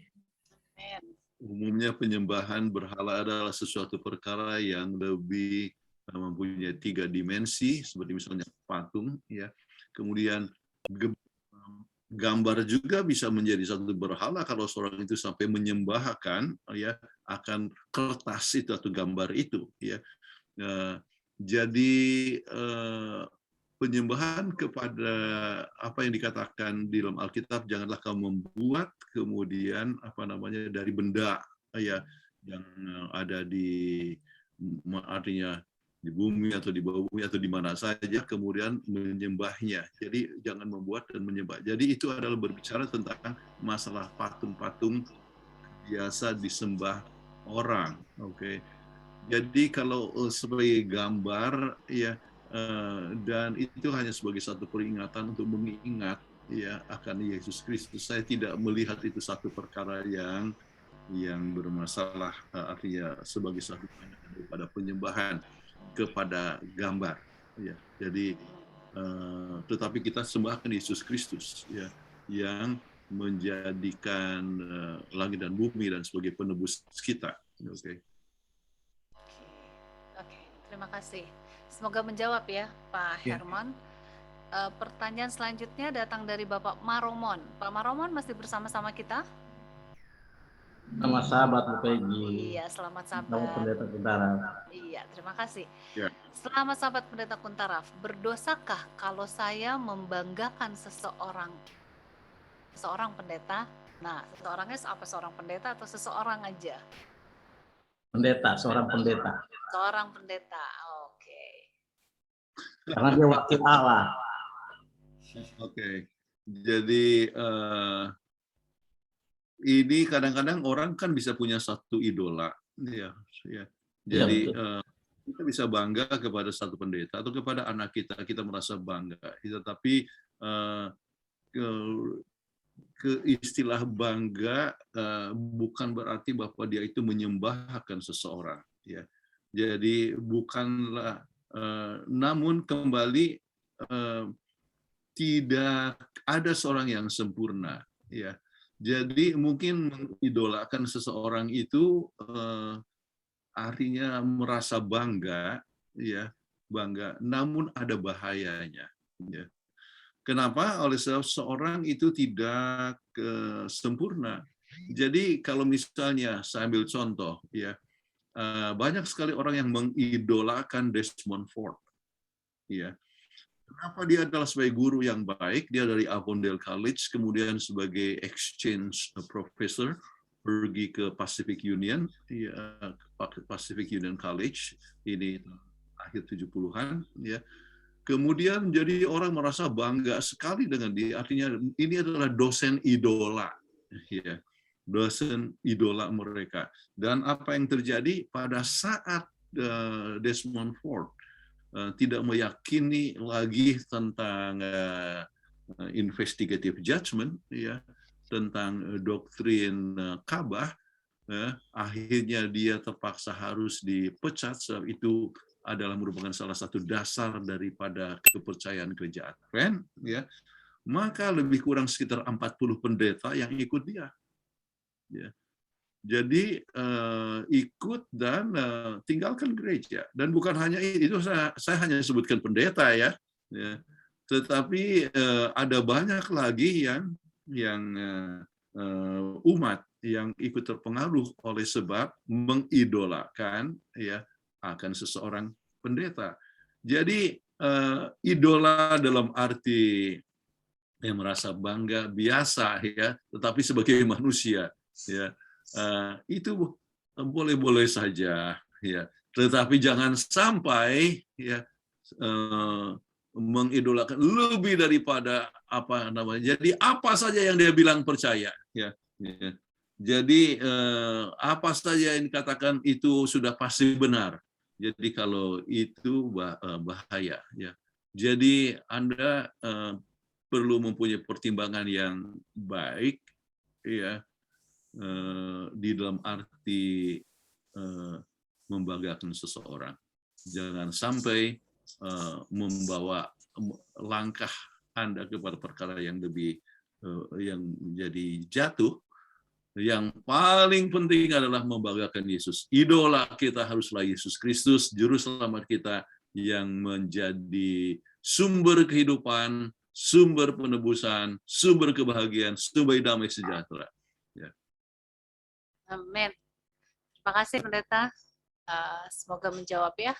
Selanjutnya dari Pendeta Yanto Wijaya. Selamat sahabat Pendeta Kuntara. Waktu istri saya kuliah kedokteran di USU, ada problema sahabat baik untuk mata kuliah dan waktu wisuda. Sehingga ada dosen yang mengatakan kepada saya, ambil saja kuliah hari Sabat dan wisuda saja hari Sabat. Kan orang Kristen penuh kasih, pasti dia akan ampuni dosamu, walau di wisuda hari Sabat. Gimana dengan orang Israel? Apakah karena Tuhan Maha Pengasih dan Maha Pengampun, maka orang Israel selalu melanggar dan berontak sama Tuhan? Apakah orang Israel punya konsep, karena Tuhan Maha Pengasih dan Penyayang, orang Israel berdosa juga, pasti Tuhan akan ampuni. Sehingga dalam kehidupan orang Israel selalu berbuat dosa. Terima kasih Pendeta. Gimana nih jawabannya Pendeta? Iya, salah satu dosa, ya, pelanggaran adalah apa yang disebut presumptuous. Ya. Apa itu? Kalau dulu kita selalu terjemahkan takebur. Ya. Apa itu presumptuous? Ya. Saya lihat ada Pendeta Gary Takaria. Sekarang diterjemahkan apa itu presumptuous? Presumption.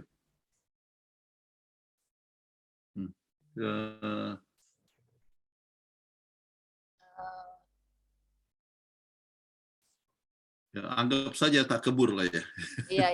Iya, apa? Takebur, presumptuous, ya. Jadi saya setiap hari. Jadi kenapa Yesus, ya, pencobaan Yesus itu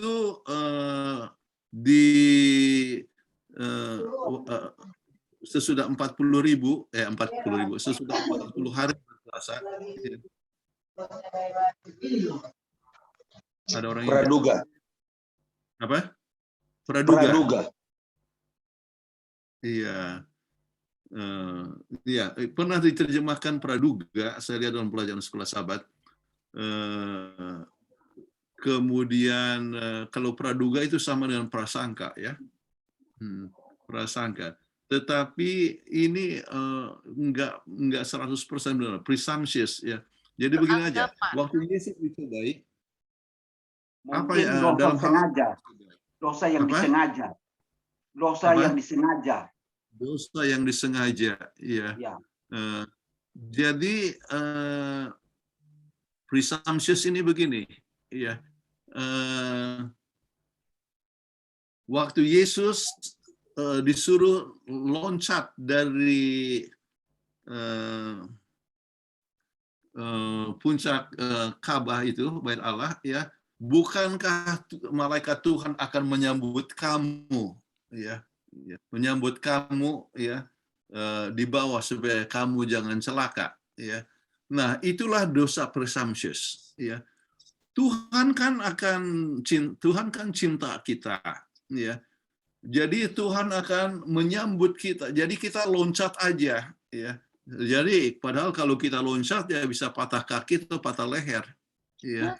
Jadi itu namanya ya presumption. Dosa terkebur. Gegabah. Ya, Itu dalam terjemahan kerinduan segala zaman itu dosa terkebur. Iya. Nah, apa yang dikatakan ini? Dikatakan toh Tuhan mencintai, ya, jadi melanggar nggak apa-apa, Tuhan akan ampuni. Selama ini Tuhan sudah buat mujizat.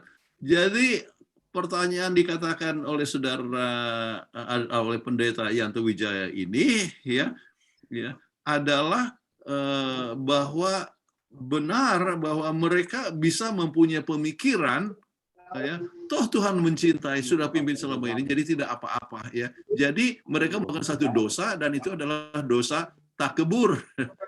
Tetapi bukan hanya sekedar itu, tetapi oleh sebab mereka memikirkan diri pribadi, mereka memikirkan kesenangan pribadi, ya, menggerutu, ya, artinya dosa tidak menghargai Tuhan. Ya, Tuhan, ya. Tetapi faktor takebur ya. Jadi jangan kita coba katakan nggak apa-apa, sekali-sekali saja atau Tuhan akan ampuni saya, ya. Kenapa ini berbahaya? Oleh sebab satu dosa bisa membawa kita kepada dosa yang berikut, ya. Jadi pelanggaran satu meremehkan sesuatu bisa memberikan kepada langkah-langkah yang berikut sampai akhirnya tiba kepada satu keadaan di mana, ya, tidak akan kembali lagi, to the point of no return, ya. Jadi tidak sudah tiba kepada satu poin tidak akan kembali lagi, ya. Jadi begitu juga orang-orang yang kadang-kadang ya apa-apa saya kuliah saja, ya, atau ujian saja hari Sabat, ya. Kemudian sekali-sekali, ya, itu bisa datang kepada poin yang no return, ya. Tetapi kita bersyukur oleh sebab ini Dr. Narcier, ya, Wijaya tetap setia sampai graduation. Ya. Oke. Saya punya istri juga tunggu cukup lama, ya, untuk penamatan, ya. Program dulu kedokteran di USU itu 7 tahun. Istri saya harus melalui 9,5 tahun. Kenapa? Oleh soal Sabat, ya. Dan untuk graduation wisudanya juga, ya, harus menunggu sangat lama sekali sebab selalu akhirnya dibuat wisuda khusus di mana yang tamat hanya Kathleen, ya, dan itu dokter-dokter dengan jubah kebesarannya berbaris dengan yang tamat hanya satu orang, yaitu Kathleen, sebab tidak mau dia ikut wisuda pada hari Sabat. Oke. Baik, Pendeta, pertanyaan terakhir, ya, dari John Parhusip kembali. Pendeta Kuntaraf, dapatkah kita menyebut bahwa kita ini adalah umat percontohan karena Tuhan memanggil kita umat pilihan? Ya, Tuhan mau supaya kita jadi contoh. Ya. Jadi kita adalah umat pilihan dan tujuan untuk jadi umat pilihan adalah contoh untuk supaya orang bisa mengenal akan Tuhan. Sebetulnya bukan hanya sekedar contoh, tapi juga membawa orang datang kepada Tuhan. Contoh dalam menghidupkan, contoh di dalam bersaksi, contoh di dalam menjangkau keluar, contoh di dalam pelayanan kepada masyarakat, contoh di dalam segala hal. Ya. Jadi kita menjadi contoh supaya orang bisa menerima Yesus sebagai Juru Selamat. Ya. Bukan hanya sekedar contoh yang pasif, tetapi contoh yang aktif. Ya. Dan kita dipilih untuk jadi contoh. Jadi kita senang, misalnya sambil contoh. Ini contoh. Orang atau umat yang paling panjang umurnya adalah umat Advent. Oke, sesuai dengan penelitian di Loma Linda, ya banyak di situ yang mempunyai usia di atas 100 tahun, ya, dan di interview oleh banyak, oleh CNN, oleh CBS, oleh Los Angeles Times, oleh National Geographic, hampir semua majalah-majalah besar ataupun televisi pernah memamerkan tentang orang Advent. Itu bagus, ya. Yaitu kenapa kita adalah umat yang mempunyai umur paling panjang, ya, dikatakan, ya. Oleh sebab tidak merokok, banyak yang vegetarian, kemudian hari Sabat bebas dari stres. Ini ditulis dalam National Geographic, ya. Jadi kita jadi bebas dari stres paling sedikit seminggu sekali, ya, dan sebagainya. Jadi kita bersyukur untuk semua itu. Jadi kita jadi contoh. Oke. Bahkan pernah Perdana Menteri Kanada dikatakan kalau Anda mau sehat ikuti orang Advent, ya, itu gubernur Kanada yang dulu, ya. Jadi disebutkan jadi contoh. Namun kita harapkan kita contoh, ya, bukan hanya 1-2 orang atau satu kelompok kecil, tetapi semua kita boleh jadi contoh, dan kita boleh jadi contoh di dalam pola hidup, di dalam keramah tamahan, di dalam kasih, boleh contoh di dalam pengabdian kepada masyarakat, menjadi contoh di dalam segala hal, bukan untuk kemuliaan kita, tetapi untuk kemuliaan nama Tuhan, supaya Tuhan dikenal melalui hidup kita masing-masing. Amin. Terima kasih Pendeta Kuntaraf, dan dengan demikian waktunya sudah habis, sudah berakhir untuk acara PGSSI kita pada malam hari ini. Akan tutup pertemuan ini dengan doa yang akan dilayangkan oleh Pendeta Geri Takaria. Baik, mari kita sama-sama tunduk kepala dan kita satu di dalam doa. Maha besar Tuhan Allah Bapa kami di surga, kami sangat berterima kasih malam ini kami boleh mendapatkan penjelasan yang lengkap tentang perjanjian kekal yang Tuhan adakan. Bahkan sebelum dunia diciptakan, sebelum kami ada, Tuhan telah memikirkan itu. Dan perjanjian itu dibuat karena Tuhan mengasihi manusia dan Tuhan mau manusia dapat diselamatkan. Bantu kami Tuhan, dalam kehidupan kami sebagai anak-anak Tuhan, kami boleh ingat bahwa kami memiliki perjanjian yang kekal itu dengan Tuhan. Sehingga hidup kami setiap saat, setiap waktu, memantulkan tabiat Yesus kepada setiap orang yang ada di sekitar kami. Kami berdoa biarlah segala sesuatu yang mungkin kami masih kurang untuk menangkapnya, Roh Kudus yang akan melengkapi bagi masing-masing kami, agar besok ketika Tuhan menempatkan kami di kelas-kelas sekolah Sabat, kami dapat menyampaikan pelajaran dengan sangat jelas, lengkap, dan seluruh anggota-anggota kelas boleh mengerti dan mereka boleh menyadari akan perjanjian kekal itu juga dalam hidup mereka. Kau berdoa secara khusus untuk Pendeta Kuntaraf. Tuhan berkati beliau dengan kesehatan, kekuatan, dan hikmat akal budi dari surga. Berkati beliau dan ibu di masa tua, berikanlah damai sejahtera yang sempurna yang datang dari surga. Di dalam kehidupannya, dia boleh terus menjadi berkat memberikan nasihat, memberikan pelajaran-pelajaran yang penting bagi kami, dan menguatkan hidup kami di atas dunia ini untuk setia dalam pelayanan kami, terlebih dalam menantikan Yesus yang kedua kali. Hamba berdoa juga untuk Ibu Peggy dan semua tim yang terlibat dalam acara ini. Biarlah Engkau berikan kesehatan, kekuatan, dan buka tingkap langit untuk segala kemurahan pelayanan yang mereka telah lakukan. Hamba berdoa juga secara khusus untuk seluruh umat Tuhan yang hadir pada malam hari ini. Biarlah Roh Kudus mengurapi kami dan memberikan hikmat akal budi buat kami. Jika selama acara ini berlangsung ada kata-kata, tindakan, pikiran kami yang tidak berkenan, kiranya Tuhan maafkan dan ampuni kami. Sertai kami sepanjang malam saat kami istirahat, dan mereka yang berada di tempat yang lain, sertai mereka dalam aktivitas mereka juga. Terima kasih Tuhan, pertemukan kami di lain waktu untuk sama-sama belajar lagi tentang Alkitab. Di dalam nama Yesus Kristus Tuhan dan Juru Selamat, kami berdoa dan mengucap syukur. Amin. Amin.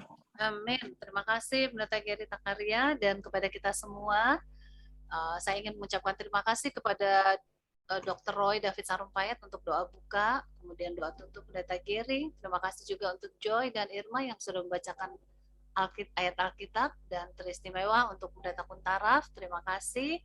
Semoga tetap sehat selalu ya, supaya kita tetap mendapatkan pelajaran-pelajaran yang baik ini. Dan kepada kita semua yang ada di Zoom meeting ini, saya mau ingatkan agar Sabat depan kembali kita hadir pada jam yang sama, Zoom ID yang sama, dan passcode yang sama. Dan terima kasih untuk kehadiran kita semua. Kita sangat kompak ya di PGSSI ini. Permintaan saya, temenin saya begadang untuk mempersiapkan rekaman dan PDF-nya. Jika Anda mau ya, nanti akan saya kirimkan di grup WhatsApp maupun Telegram. Silakan di-unmute dan ucapkan selamat Sabat, atau boleh menyapa Pendeta Kuntaraf. Terima kasih Ibu Peggy. Pendeta Kuntaraf. Terima kasih Pendeta Kuntaraf. Terima kasih Ibu Peggy.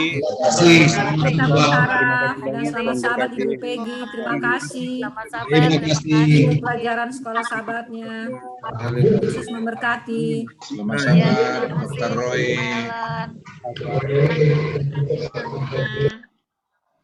Terima kasih semua. Pendeta Kuntaraf, terima kasih Bu Peggy. Terima kasih Bu Peggy. Terima kasih Pendeta Kuntaraf, tetap sehat. Amin. Kita mau hitung mundur atau hitung maju? Mundur. Mundur ya. Irma, boleh hitung Irma? Oke. Dari 5 atau 10, Kak? 5, Jo. Dari 5 ya. Oke. 5, 4, 3, ya, bye-bye. 1, bye-bye. Bye semuanya.